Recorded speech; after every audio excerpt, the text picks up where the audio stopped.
Assalamu alaikum to all of you. Today we will discuss derivation of centripetal force and centripetal acceleration. तो आज हम discuss करेंगे यहाँ पे F equal to mv square upon R और हम discuss करेंगे यहाँ पे AC centripetal acceleration that is v square upon R. तो as you are already aware that ये जो एक्सेलरेशन होता है, एक्सेलरेशन किसके बराबर होता है? Rate of change of velocity divide by rate of change of time. तो यहाँ पे जो एक्सेलरेशन का वैल्यू होता है वो होता है rate of change of velocity upon rate of change of time. और वेलोसिटी खुद किसके बराबर होता है? वेलोसिटी होता है rate of change of displacement upon time. तो यहाँ पे आज हम डिराइव करेंगे. फॉर एग्जांपल मैं यहाँ पे अगर ये बॉडी एक है, ये सर्कल में मूव हो रही है, this is a body moving in a circle. अगर ये बॉडी सर्कल में मूव हो रही है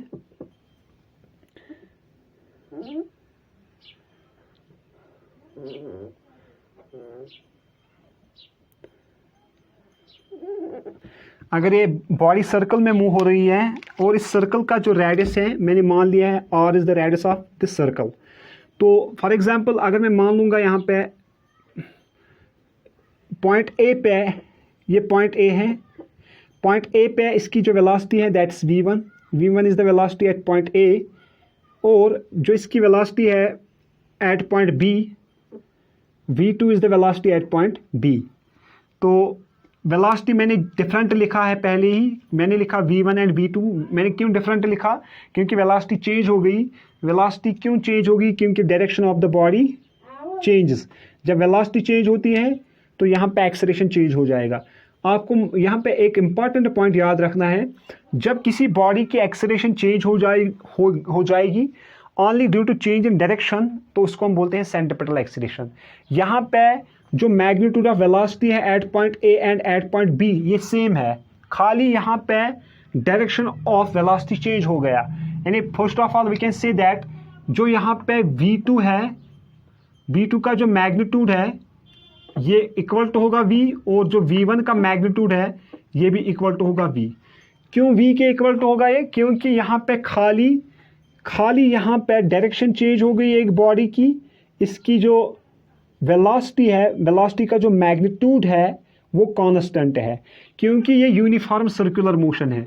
यूनिफॉर्म सर्कुलर मोशन में क्या है? Uniform circular motion. Uniform circular motion में क्या है? यूनिफॉर्म सर्कुलर मोशन में स्पीड कांस्टेंट रहती है एक बॉडी की. स्पीड जो होती है एक बॉडी की ये कांस्टेंट होती है, कांस्टेंट. तो अगर आप देखोगे यहाँ पे, अगर मैं as per triangular law of vector addition यहाँ पे वेक्टर्स का इस्तेमाल करूँ तो ये है फॉर एग्जांपल v1 वेलोसिटी, और इसको मैंने यहाँ पे ज्वाइन किया है यहाँ से इन दिस मैनर. यहाँ पे मैंने इसको v2 वेक्टर ज्वाइन किया है, यानी we can see that this is v2 and this is v1. यहाँ पे मैं एक थर्ड वेक्टर करूँगा, ये है v1, ये है v2. जब हम ऐड करते हैं वेक्टर्स को हमें डायरेक्शन चेंज नहीं करनी पड़ती. मैंने डायरेक्शन चेंज नहीं की है. v1 की direction in this manner and v2 की डायरेक्शन भी सेम है, मैंने डायरेक्शन चेंज नहीं की. मैंने मान लिया ये है थीटा एंगल इनके दरमियान. तो ये जो एंगल होगा ये थीटा एंगल है between the two, this v1 and v2. तो अगर आप देखोगे यहाँ पे इंपॉर्टेंट पॉइंट क्या है, अगर मुझे निकालनी है rate of change of velocity between v2 and v1, मैं सीधा भी लिख सकता था rate of change of velocity v2 minus v1. लेकिन ये कैसे आता है v2 माइनस v1, ये पहले बताना ज़रूरी है. अगर आप देखोगे अगर मुझे v1 और v2 को ऐड करना है तो ये सेम मैनर में है वेक्टर v1 एंड v2. इनका रिजल्टेंट अगर मैं बताऊंगा फॉर एग्जांपल वो आ जाएगा, फॉर एग्जांपल डेल वी आ जाएगा resultant, for example I suppose that. लेकिन अगर आप इसकी तरफ देखोगे ये जो v1 एंड v2 है, और वी कैन से दैट ये जो v1 और डेल वी है इसको कनेक्ट करा रहा है कौन? v2, क्योंकि इसका वेक्टर v1 का head tail of vector v2 से कनेक्ट किया गया है. तो वेक्टर v2 का जो हेड है वो हेड टू हेड कनेक्ट किया गया है डेल्टा v के साथ. तो यहाँ पे जो वैल्यू निकलेगा v2 का, तो v2 का वैल्यू हमें निकलेगा डेल्टा v प्लस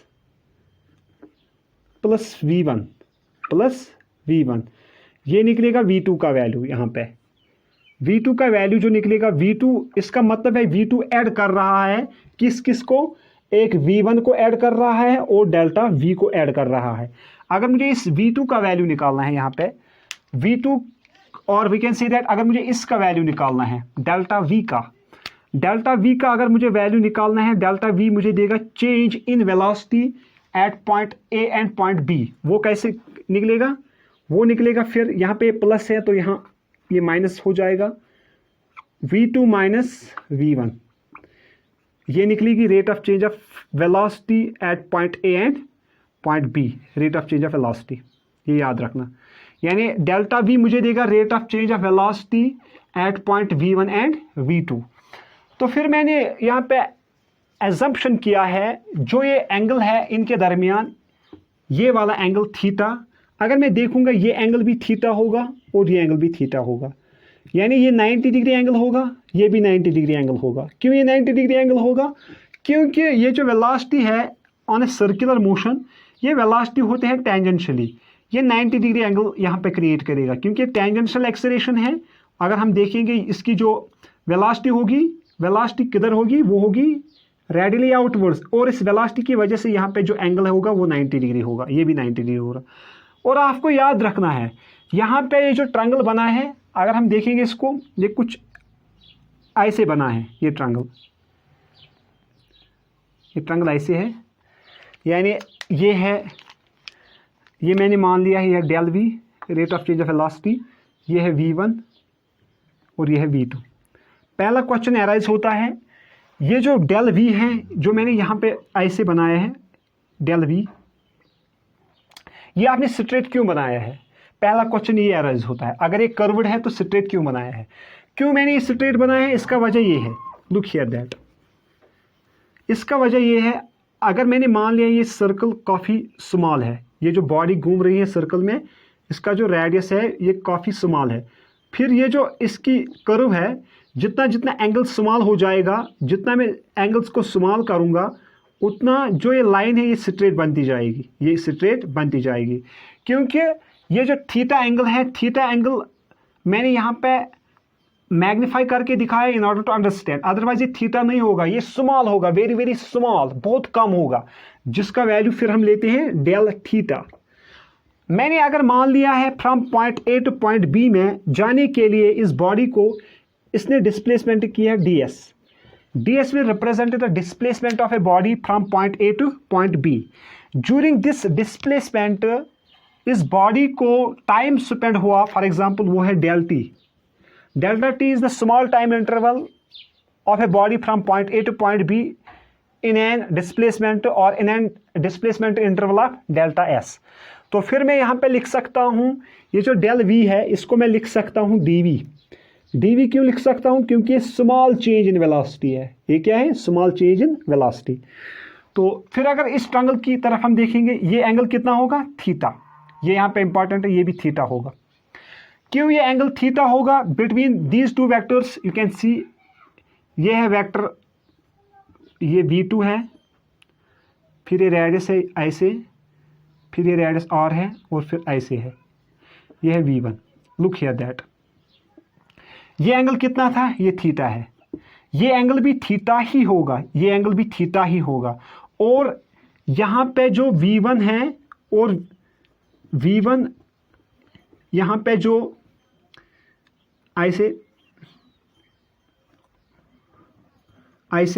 जो ये दो वेक्टर्स हैं इनके दरमियान भी एंगल थीटा होगा। क्यों थीटा होगा, इसका मेन इंपॉर्टेंट रीज़न है, जो एंगल दो लाइंस के दरमियान होता है, उनके जो परपेंडिकुलर लाइंस होते हैं उनका भी सेम एंगल होता है, वो भी सेम एंगल फॉर्म करते हैं।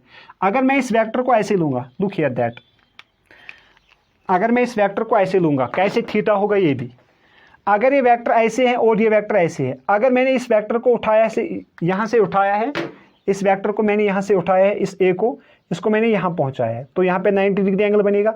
या अगर इसी वेक्टर को मैंने यहाँ लाया है ऐसे, तो ये भी 90 डिग्री एंगल बनेगा। किसी भी पॉइंट पे आप अगर सर्कल पे देखोगे, ये जो वेलोसिटी का जो वेक्टर है, और वी कैन से दैट ये जो वेलोसिटी चेंज हो रही है, due to direction change in direction ये 90 डिग्री एंगल हमेशा क्रिएट करती है। क्या करती है? Create 90 degree angle.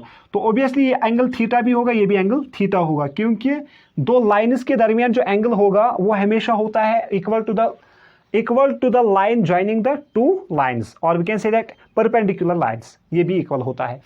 तो यहाँ पे ये डेल थीटा होगा। तो फिर हम लिख सकते हैं इसके दरमियान ये क्या डिस्टेंस थी? ये r था, radius of earth, radius of this circle, ये भी r है, रेडियस ऑफ सर्कल। तो फिर अगर हम देखेंगे यहाँ पे और एक ट्रायंगल क्रिएट होगा इन दिस मैनर, ये ट्रायंगल क्रिएट होगा। तो अगर आप देखोगे यहाँ पे ये है ds, ये ds क्या है? ये है rate of change of displacement between a and b, और ये क्या है? r, ये भी है r, ये थीटा होगा, ये हमने देख लिया है, ये भी थीटा होगा। तो ये दो ट्रायंगल सिमिलर हुए यहाँ पे। अगर आप देखोगे, अगर ये थीटा है, ये भी थीटा है, अगर ये डेल थीटा है तो ये भी डेल थीटा होगा, अगर ये एंगल 20 डिग्री है ये भी 20 डिग्री होगा, ये 80 होगा तो ये 80 होगा, ये 80 होगा तो ये 80 होगा, क्योंकि sum of angles in a triangle is 180 degree. तो ये दो ट्रायंगल्स यहाँ पे है, ये सिमिलर हो गए। ये किस वजह से सिमिलर हो गए? क्योंकि इनके दरमियान जो एंगल्स है ये भी सेम है, इनके जो साइड्स ऑफ मैग्नीट्यूड है r और v1 का मैग्नीट्यूड वो भी सेम है। यहाँ पे डेल्टा s अगर की हम बात करेंगे वो है rate of change of displacement, अगर हम डेल्टा v की बात करेंगे ये है rate of change of velocity.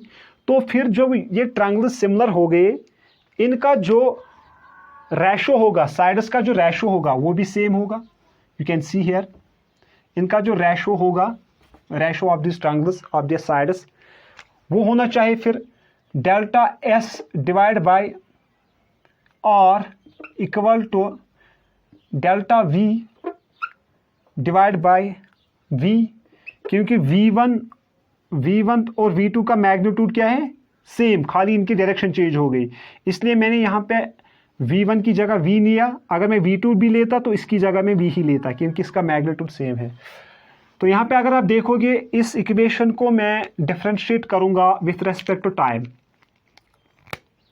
ये है del s divide by r del t equal to del v divide by del t into v। इसको डिफरेंशिएट किया टाइम के साथ। अगर आप फिर देखोगे rate of change of displacement with respect to rate of change of time is velocity. यहाँ पे अगर आप देखोगे, यहाँ पे है rate of change of displacement with respect to time, that's velocity, that is v divided by r equal to, यहाँ पे है rate of change of velocity with respect to time, that's acceleration, लेकिन ये acceleration होगी centripetal acceleration divided by v। यहाँ पे जो ये acceleration change हो रही है एक circular motion में, ये किसकी वजह से हो रहा है?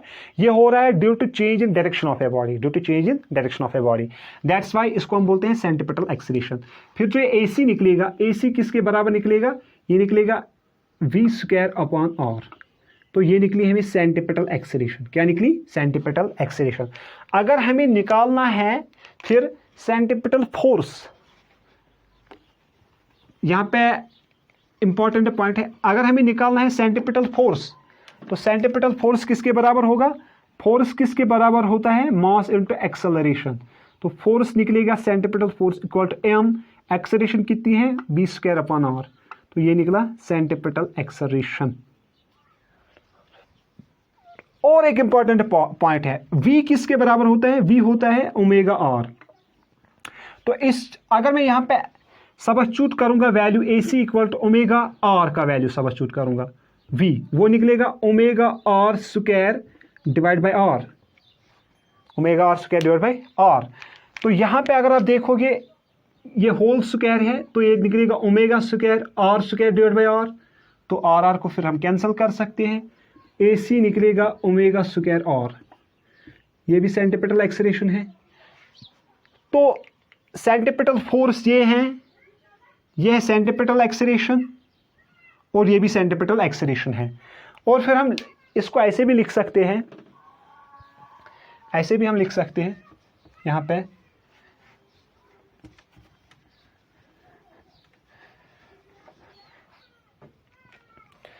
फिर हम ऐसे भी लिख सकते हैं, अगर ये इक्वेशन है v equal to omega r, तो फिर ये जो ओमेगा आर है, इसको मैं डिफरेंशिएट करूंगा विथ रेस्पेक्ट टू टाइम, तो मैं लिख सकता हूं इसको dv upon dt equal to